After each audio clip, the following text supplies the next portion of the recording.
I'm Andrew Colvett, executive producer of this show.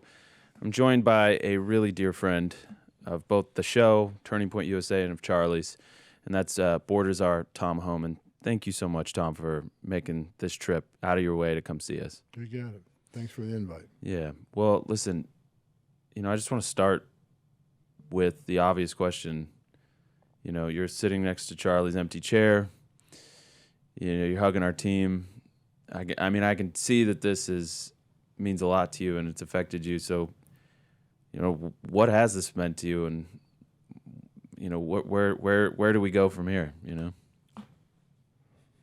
Well, look, I'm a pretty tough guy, but what happened to Charlie broke my heart. Tears your heart right out of your chest. Me and Charlie talk quite often, and I believe what he was doing. What he was doing is a big part of saving this country, just like President Trump.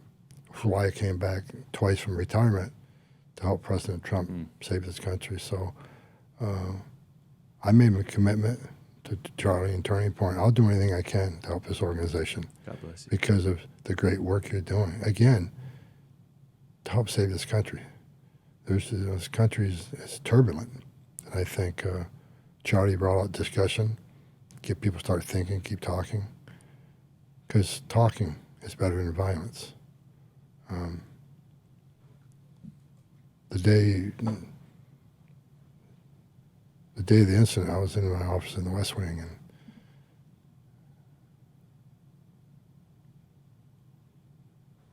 it just broke my heart. He was such a good man.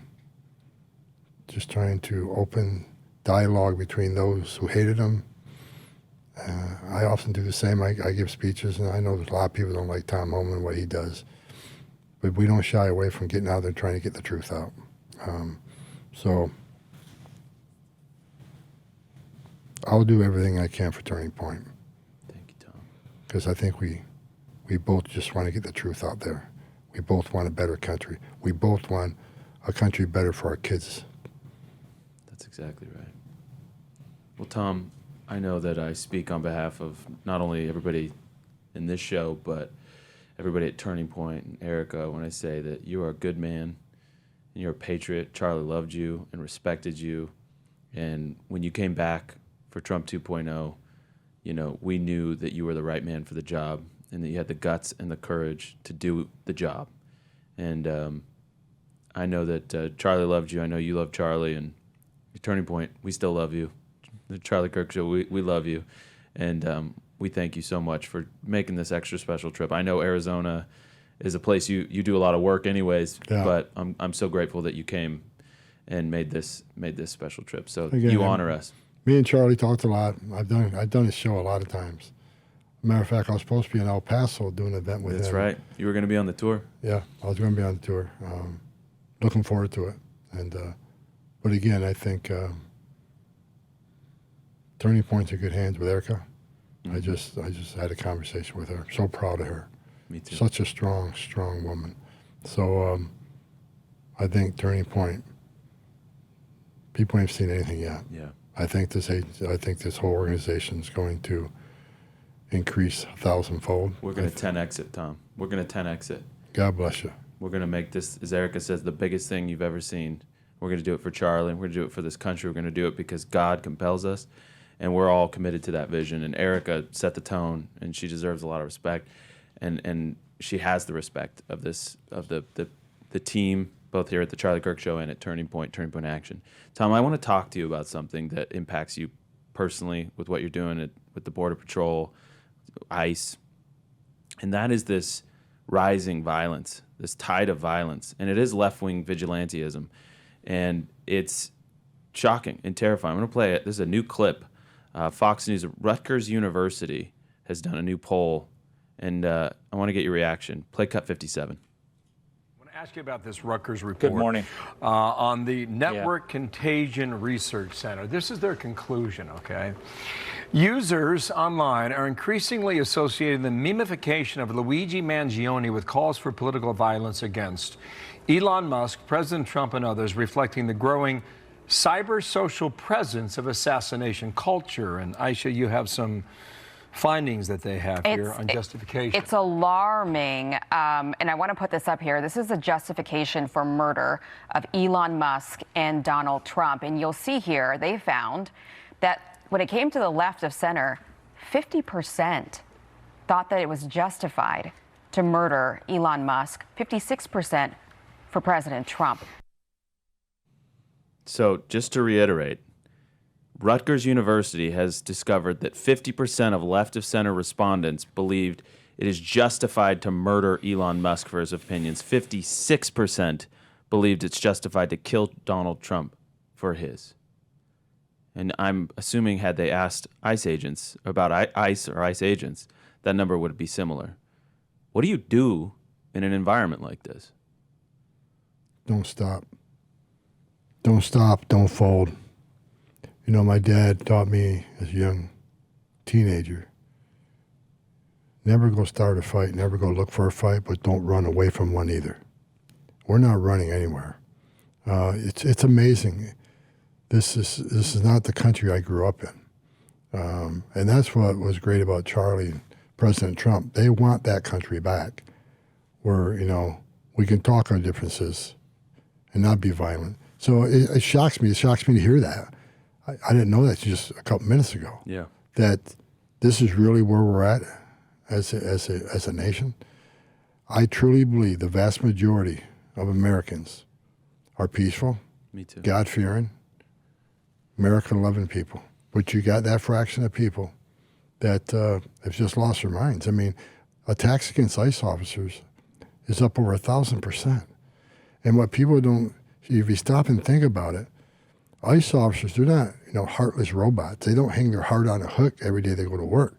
They're moms and dads too. They're sons and daughters. And they put a gun on their hip and put a bulletproof vest on to go do their job.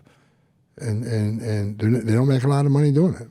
And the hate for them, toward them, is based on a lot of false, negative rhetoric being pushed by members of Congress, members of the media, mayors, governors of sanctuary cities. Let's play some of this then.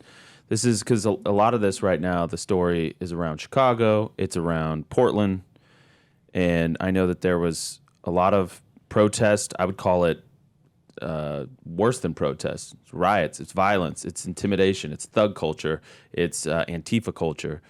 And, you know, you've got Oregon governors and, you know, Tina Kotek, you know, saying there's no insurrection, there's no threat to national security. Play cut 33.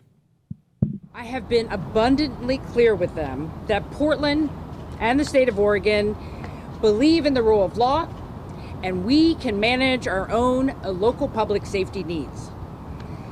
There is no insurrection, there is no threat to national security, and there is no need for military troops in our major city.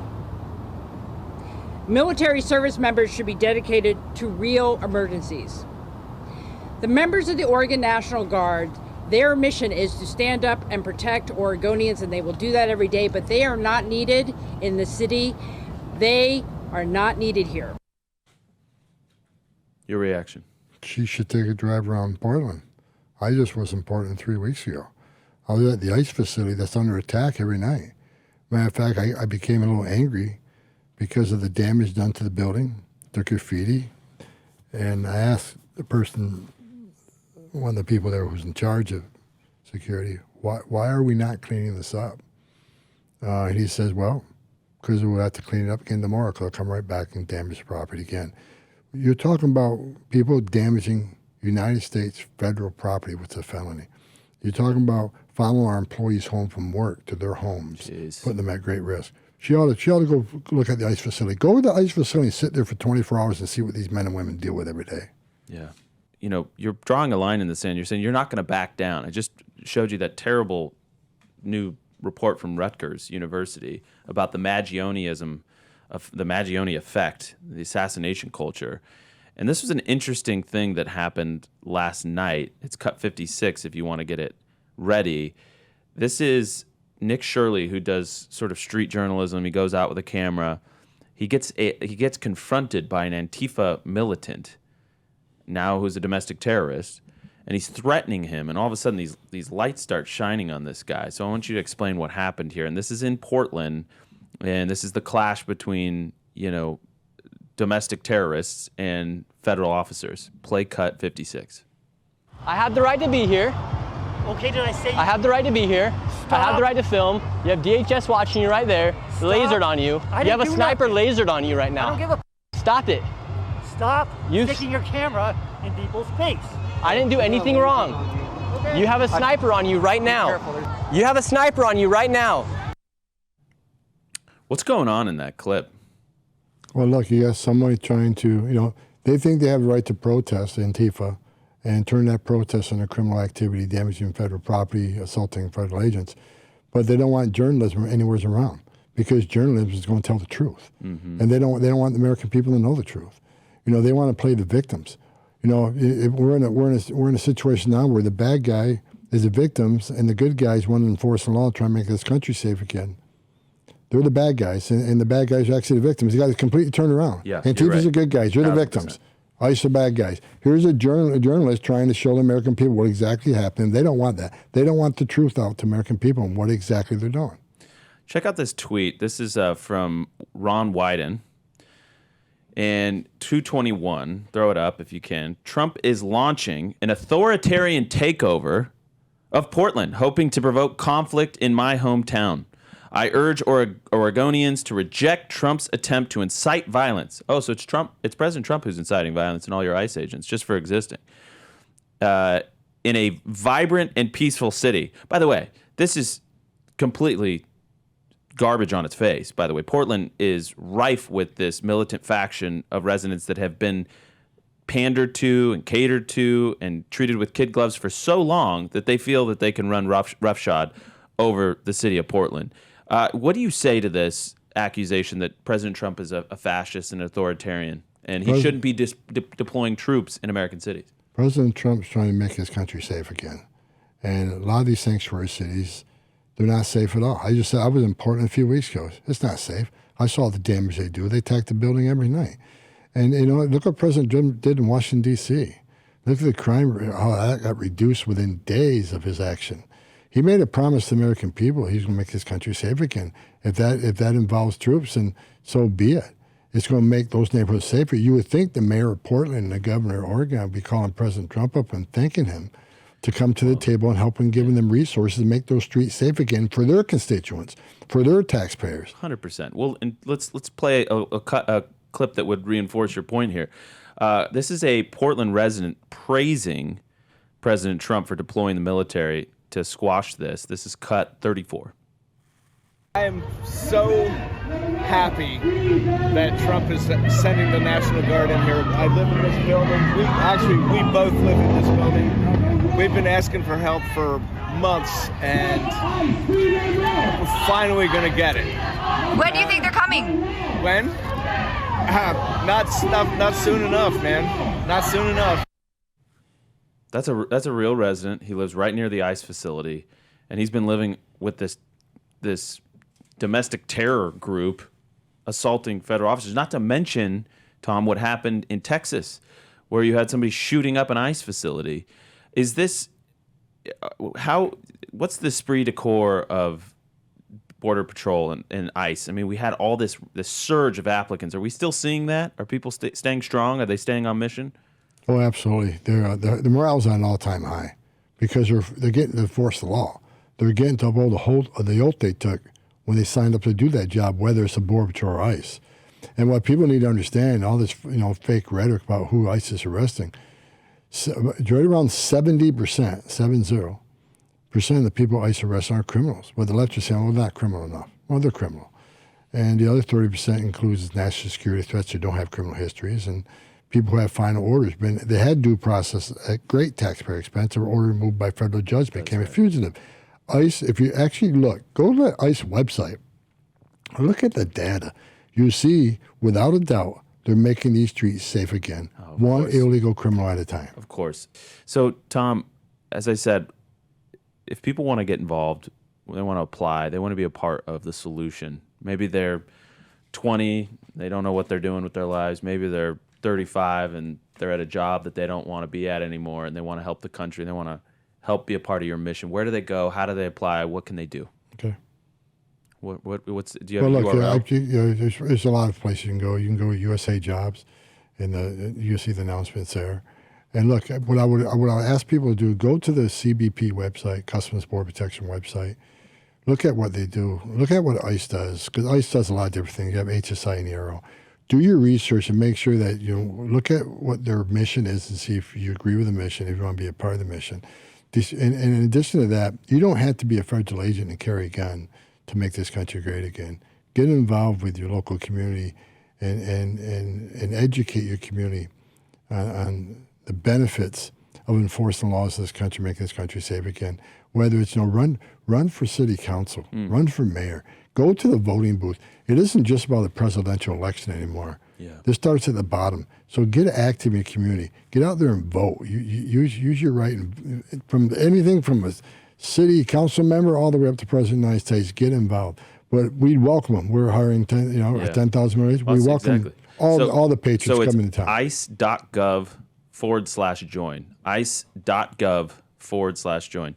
Tom Homan, you're a great patriot. Thank you for joining us, and we have your back. I know you have ours, and God bless you. Thanks for having me. I appreciate you. The honor's ours.